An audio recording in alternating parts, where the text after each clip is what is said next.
अनुवाद पढ़ते हैं फिर 14 पढ़ेंगे। 13 में क्या था?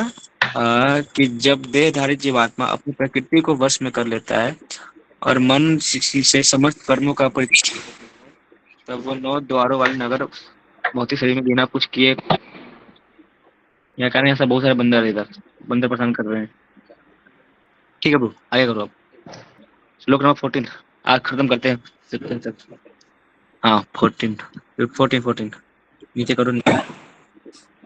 हाँ, न कर्तव्यम न कर्माणि लोकस्य सृजति प्रभु, न कर्म फल संयोग्यम स्वभाव तु प्रवर्तते।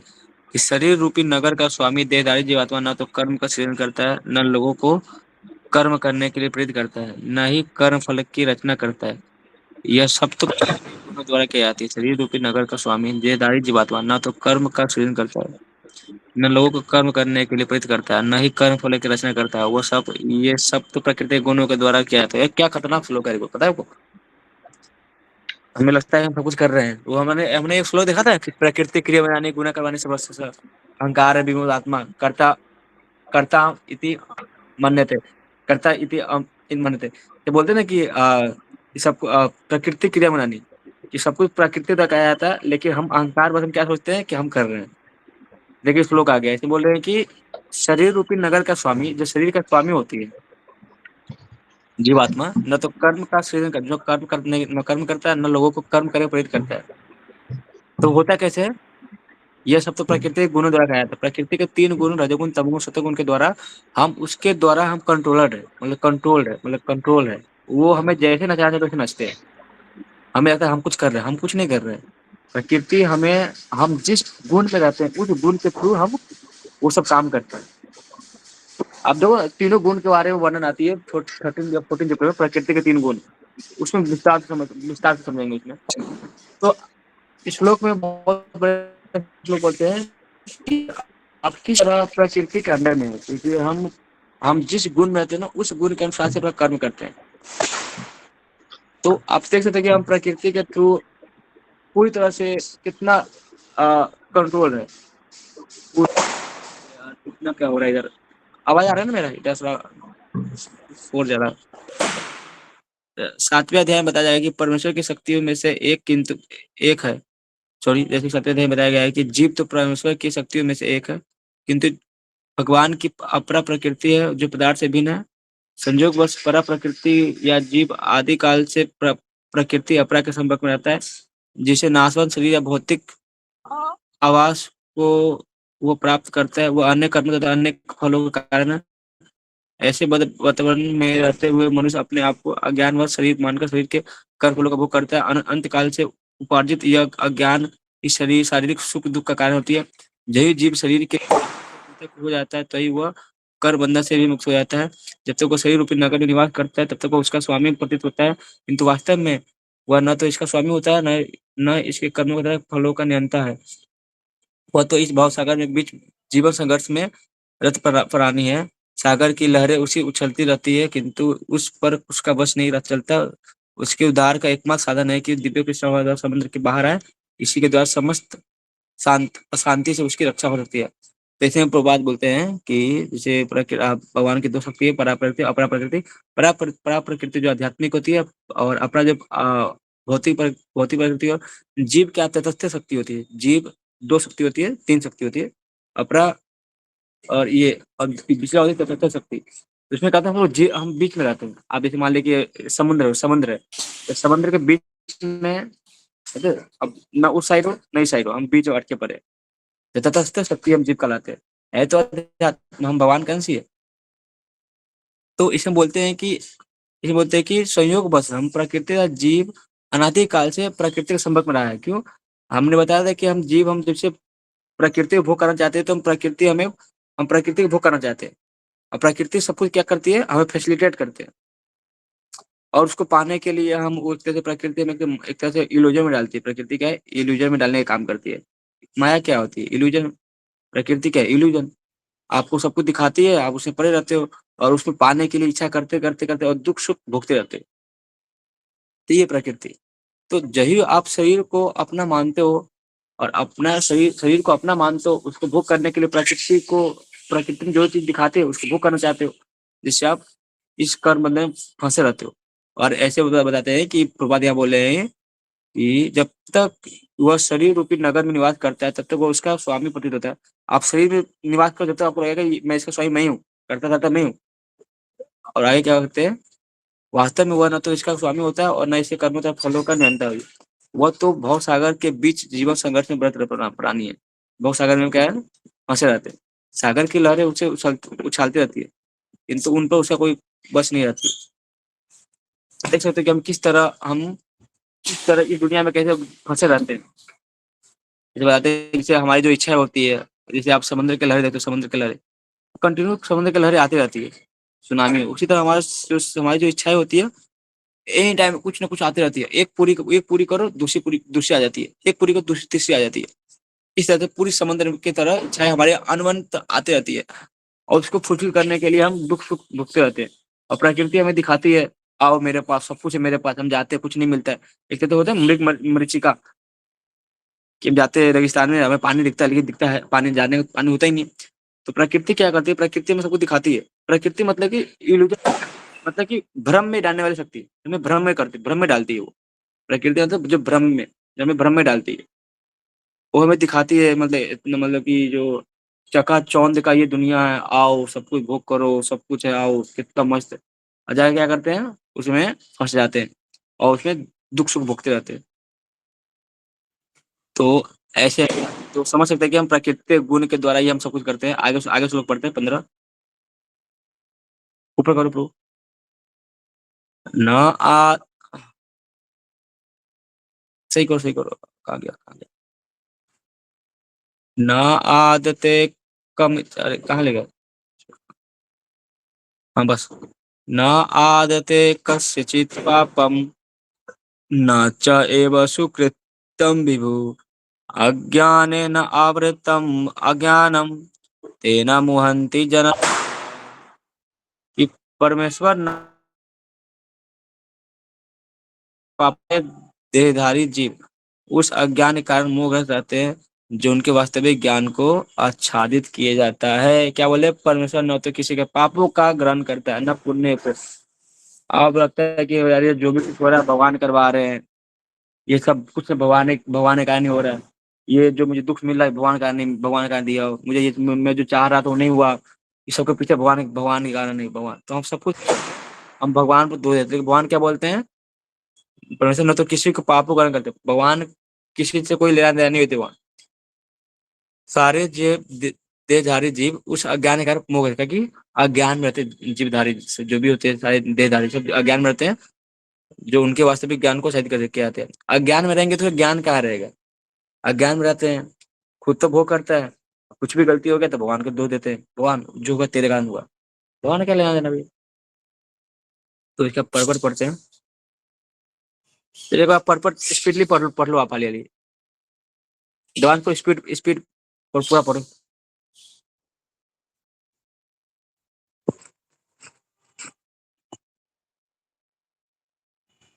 पढ़ो पढ़ो। विभु का अर्थ है परमेश्वर, जो असीम ज्ञान, धन, बल, यश, सौंदर्य तथा ज्ञान से युक्त है। वो सदैव आत्मतृप्त और पाप पुण्य से अविचलित रहता है। वह किसी भी जीव के लिए विशिष्ट परिस्थिति नहीं उत्पन्न करता, अपितु जीव अज्ञान से मोहित होकर जीवन के लिए विशिष्ट परिस्थिति को की कामना करता है, जिसके कारण कर्म तथा फल की श्रृंखला आरंभ होती है।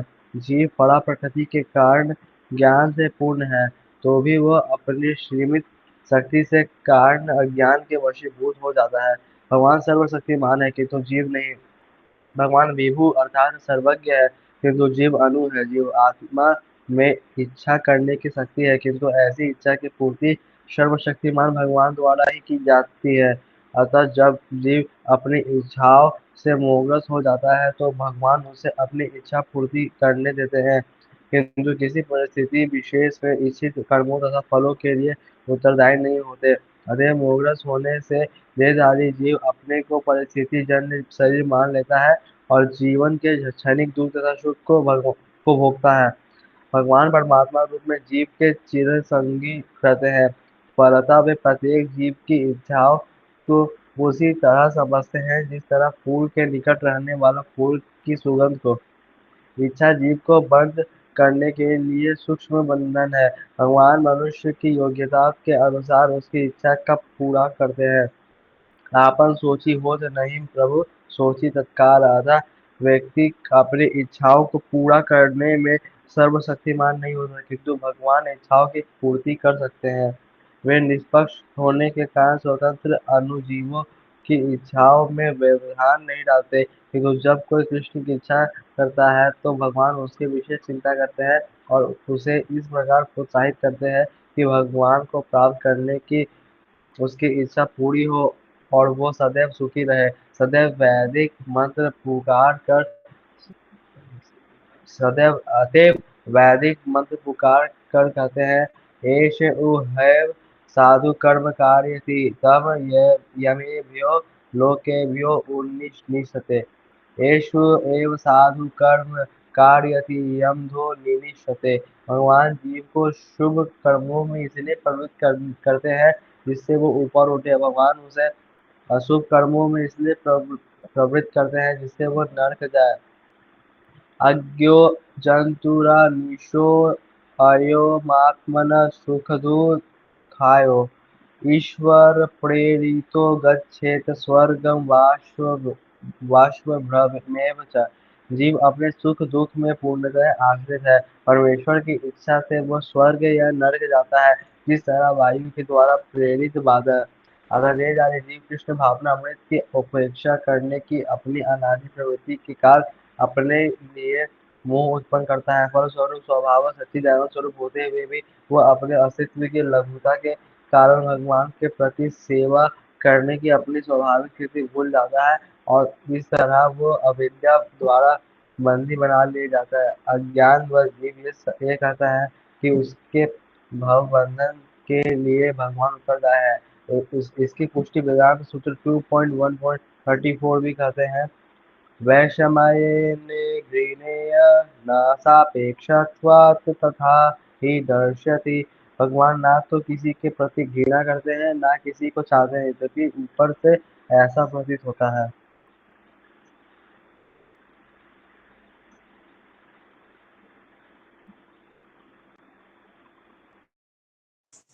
हरे कृष्णा।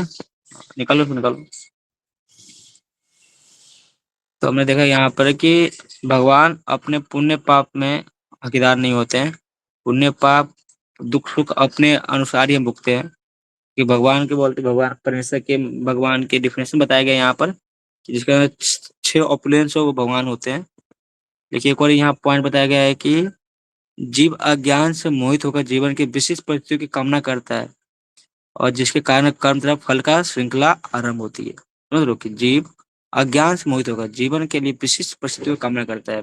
कि हम अज्ञान में होते हैं तो हम अपने आप को सुखी करने के लिए मटेरियल जो विषय है, जो मटेरियल जो इंद्रिय विषय है उसको हम फुलफिल करने के लिए फल का श्रृंखला क्या होता है कि कोई एक्शन करोगे तो रिएक्शन मिलेगा।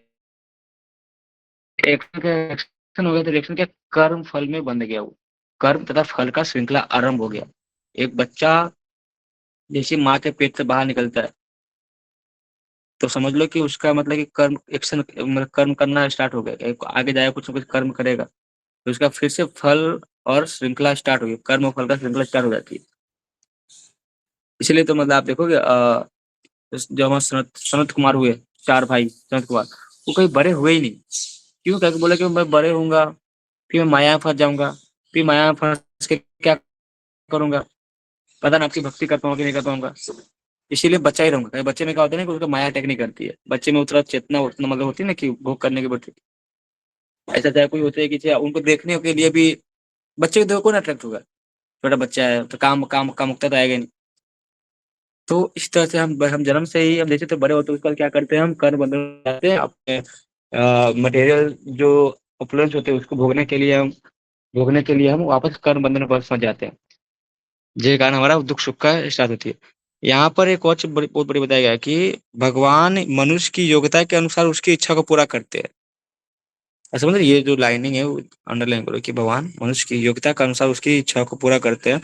बोलते आपन सोचे ही होता नहीं प्रभु सोचे तत्काल। कि क्या होता है ना कि हमारे प्लानिंग से कुछ नहीं चलता है अब। हम प्राकृतिक अंदर से अंडर में आते हैं तो हम सोचते हैं कि हम हमारे प्लानिंग से कुछ अच्छा होना चाहिए, लेकिन कभी आप इस बात पे दुखी मत होना है कि भैया हमारे प्लानिंग विफल हो गए। देखो भगवान का प्लानिंग ही सबसे बेस्ट होती है, अपने प्लानिंग में कभी सफल नहीं होंगे। तो सबसे खतरनाक प्लानिंग भगवान का होता है। तो हमने इसमें देखा, पूरी तरह हमने देखा कि किस तरह मनुष्य की इच्छाएं, आप देखो जीव प्रकृति परमेश्वर, जीव इच्छा करता है प्रकृति फैसिलिटेट करता है, अब परमेश्वर क्या करता है उसको डिसीजन देता है, मतलब डिस्क्रिमिनेट करता है और आदेश देता है। तो पूरी यही चल रहा है आपको कि जीव कर्म आज्ञा, तो एक और श्लोक पढ़ लेते हैं, जो 16वां श्लोक है ना उसको पढ़ लेते हैं। इस तीनों मैंने आपको पहले बता दिया था, प्रकृति जीव और ईश्वर के बारे में। तीनों में मैंने आपको मतलब कि अच्छे रिलेट कर दिया था। निकालो 16 श्लोक, जो हमारा आज का जो है ना खत्म होगा वो। निकालो आर्यन को 16 श्लोक, उसमें क्या बोल रहे हैं? हाँ 16 ये रहा, हाँ। देखिए ज्ञान ज्ञानेन तु तद ज्ञानम येषाम नास्तितम आत्मनाम तेषाम आदि तेषाम आदित्वत ज्ञानम प्रकाशयति तत्परम। कि किंतु जब कोई उस ज्ञान से प्रभुत होता है जिससे अविद्या के विनाश होता है, तो उसके ज्ञान से सब कुछ उसी तरह प्रकट हो जाता है जैसे दिन में सूर्य की सारी वस्तु प्रकाश हो जाती है। तो सीधे ज्ञान वाले बता दिया। तो आप देख सकते हो कि किस तरह हम जीव, उसमें हमने देखा कि भगवान बोलते हैं कि मतलब प्रकृति जीव और परमेश्वर के संबंध के बारे में पूरा बता रहा है कि किस तरह मटेरियल वर्ल्ड में आके फंस जाते हैं और अनेक इच्छाएं करते हैं, बहुत सारी इच्छाएं करते हैं। क्यों इच्छाएं करते हैं? क्योंकि अज्ञानतावश के अपने शरीर को, जो शरीर है पंचभूत का बना शरीर, उसको अपना मान लेता है और उसको फुलफिल करने के लिए उसकी जितनी भी इच्छा है, भोग करने के लिए जो सेंस जो इंद्रिय विषय है, हमको जो प्रकृति में दिखते हैं, चौका चौंध के दुनिया में सब कुछ देखते हैं, उसको भोग करना चाहते हैं। यार मैं भी पढ़ाई करूंगा, मुझे मुझे भी लड़की चाहिए, मुझे पैसा चाहिए, मुझे भी मान सम्मान चाहिए, मैं अपने शरीर को फिट करूँ जिससे मैं सबको दिखाऊं। और क्या होती है अपना होता है, लोग भाई हमें सब कुछ बोले, जैसे मान सम्मान की भावना। जैसे हम लोग, जैसे एक तरह के एक स्टोरी सुनो ना कि जैसे एक लड़का बाइक चला रहा है तो मतलब पूरा मरे मरे बाइक चला रहा है। जैसे ही आगे कोई लड़की दिखी तो उसकी स्पीड देखो, पूरी स्पीड ही चेंज हो जाती है लड़के के बाइक का। चाहे अचानक गाड़ी बैठा है, गाड़ी पर लड़की बैठी है, लड़की ने हाथ डाल दिया, लड़के पर भाई गियर एक्सीलरेटर डाल देता है। क्यों? पता नहीं कहाँ से भावना आई थी, अरे मैं ये हूँ। चार लड़की जा रही है, पहले बाइक अच्छा नहीं चला रहा और उसके सामने जाते बाइक चलाने स्टार्ट करते पागल की तरह। तो हमारी इच्छा क्या होती है कि लोग हमें देखें। पुरुष है ना वो लोग, तो पुरुषार्थ वाली भावना आती है, भोगने की इच्छा रहती है, हर एक चीज का भोगने की इच्छा रहती है। लेकिन सबसे भोगना भोगता तो भोगता राम एक तप स्वाम, सबसे भोगता तो भगवान कृष्ण नहीं है। लेकिन हम मटेरियल वर्ल्ड में फंस के हमें लगता है हम ही भोगता है। इसीलिए हम इस दुनिया इस कर्म बंधन में फंस जाते हैं। और कर्म बंधन के जो कर्म एंड फल का जो श्रृंखला है वो आरंभ हो जाती है।